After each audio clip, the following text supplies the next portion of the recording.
ইরানের তেল, গ্যাস এবং বিদ্যুৎ কেন্দ্রে নতুন করে ভয়াবহ হামলার প্রস্তাব দিয়েছেন মার্কিন সেন্টকম প্রধান অ্যাডমিরাল ব্র্যাড কুপার। ইসরায়েলি সংবাদ মাধ্যমের দাবি, ট্রাম্পের টেবিলে পৌঁছেছে যৌথ হামলার এই প্রস্তাব। ইরানের সঙ্গে চলমান শান্তি আলোচনার মধ্যেই মার্কিন এই ষড়যন্ত্র প্রকাশ্যে আনল ইসরায়েলি গণমাধ্যম। বিস্তারিত জানাচ্ছেন আরিফ হাসান।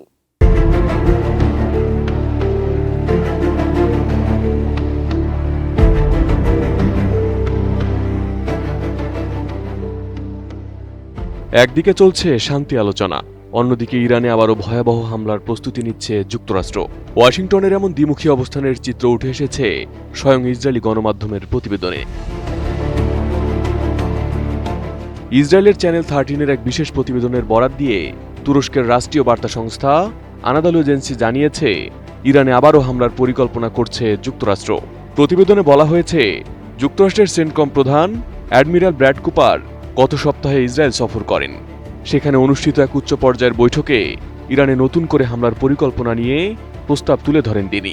বৈঠকে ইসরায়েলি সামরিক বাহিনীর শীর্ষ কর্মকর্তারা উপস্থিত ছিলেন।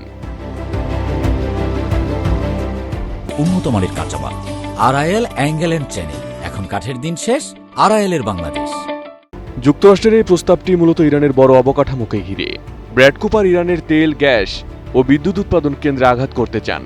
তার মতে, এসব জ্বালানি খাতে আঘাত করলে ইরানের আর্থিক মেরুদণ্ড ভেঙে পড়বে। এতে তাদের ওপর চাপ অনেক বাড়বে। ইসরায়েলি সংবাদ মাধ্যমের দাবি অনুযায়ী, বর্তমান পরিস্থিতি থেকে মধ্যপ্রাচ্যকে মুক্তি দিতে ইরান নতুন কোনো সিদ্ধান্ত নিচ্ছে না। তাই সেন্টকম প্রধান মনে করেন, হামলা চালানো ছাড়া অন্য কোনো পথ নেই। ইরানকে কাবু করতে প্রয়োজনে যৌথ হামলা চালাতে পারে ওয়াশিংটন ও তেল আবিব। এই প্রস্তাব মার্কিন সেনাপ্রধান জেনারেল ড্যান কেনের মাধ্যমে প্রেসিডেন্ট ডোনাল্ড ট্রাম্পের কাছে পাঠানো হয়েছে। তুরস্কের রাষ্ট্রীয় বার্তা সংস্থা আনাদলু এজেন্সি জানায়, কিছুদিন আগে মার্কিন প্রশাসন মধ্যপ্রাচ্যে যুদ্ধ থামানোর জোর চেষ্টা চালাচ্ছিল। এর আগে গত এপ্রিলে পাকিস্তানের মধ্যস্থতায় ইরান ও যুক্তরাষ্ট্রের মধ্যে যুদ্ধবিরতি হয়েছিল।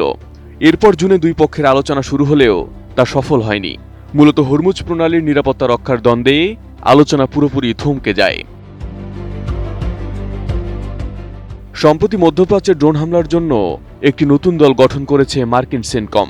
বেশ কয়েকটি বন্ধু দেশকে নিয়ে এই বিশেষ ড্রোন দল গঠন করা হয়েছে। তবে ইরানের অবকাঠামোতে নতুন হামলার প্রস্তাবে যুক্তরাষ্ট্রের পক্ষ থেকে এখনো কোনো আনুষ্ঠানিক মন্তব্য করা হয়নি। Arif Hasan, ATN news.